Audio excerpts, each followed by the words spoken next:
Buying a home can be scary, but also very exciting. Many home buyers are actually worried about the maintenance part of owning a home. But today, we are gonna work on making it less complicated for you as a homeowner. If you're a first-time home buyer, you may have been relying on your landlord to go fix those problems.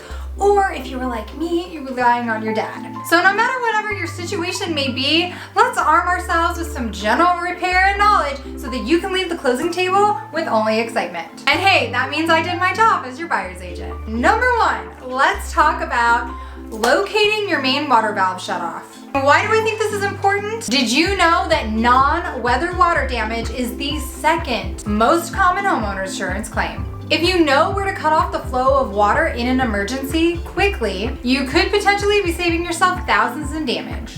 Typically, the water valve is located in an alley or at the street, and this is where the main enters your home. Obviously, you want to find out how to close it, how to turn it on, how to turn it off. Some water mains actually take a special little tool like a crescent wrench or a curb stop key, and this is what is going to access, turn on, and turn off your main water valve. The second thing I want to talk to you guys about is knowing and finding where your circuit breaker box is. This box really comes in handy with those DIY house maintenance projects that you have that involve electrical. Now, once you have found the box, you need to understand what fuses control the electricity in various locations of your home, and then you're going to want to label them. Number 3 is going to be call the number 811 before you dig.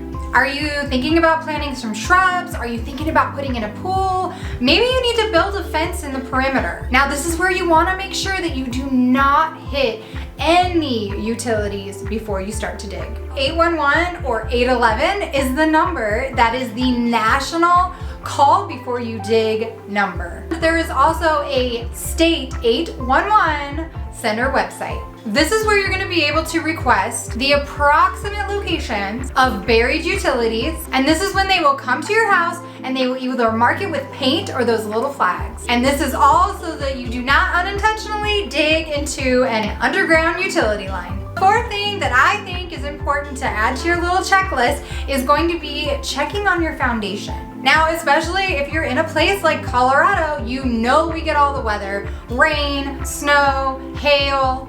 If rain or that melting snow drench the soil around the base of your home, pressure will begin to build up and inflict structural damage to your home. Now, what if a leak springs and actually has direct contact with your foundation? This can cause your foundation to expand any existing cracks and could cause expensive damage. Now, to help prevent weakening of your foundation, make sure the ground around it drops about 6 inches over the course of 10 feet. And don't forget to caulk any small cracks in your foundational walls before they have a chance to become big repairs. The fifth thing I want to talk about for you guys today is actually checking your attic insulation. Recommended insulation is about 10 to 14 inches depending on the insulation used in your attic.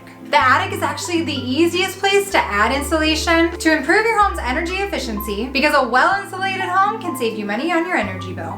And number 6, guys, the last thing that I want to bring up is budgeting for your home maintenance. So typically they say general rule of thumb is between 1% and 4% of your home's value. Now, of course, this depends on how old the home was when you bought it and what the condition was also. Some home maintenance tasks won't even cost you a dime, while others will. And don't forget to stay protected with a home warranty program. There are a lot of programs out there. Find out what is covered and what plans are available to you to keep your home running smoothly. And that is it, guys. Those are the 6 things that I wanted to bring up right now. With more inventory coming on the market, with more buyers getting out there, I want you guys to not be overwhelmed with everything that goes on after the fact, but to be able to focus and enjoy buying a home and having these things and being armed with the information of knowing like what is it's going to entail once you get into that home, I think is really important. So I hope this was really helpful. I hope you guys enjoyed. Please do not forget to like, comment, share, and subscribe to my YouTube channel. If you're not, it's right there. Hit the subscribe button. I so appreciate it.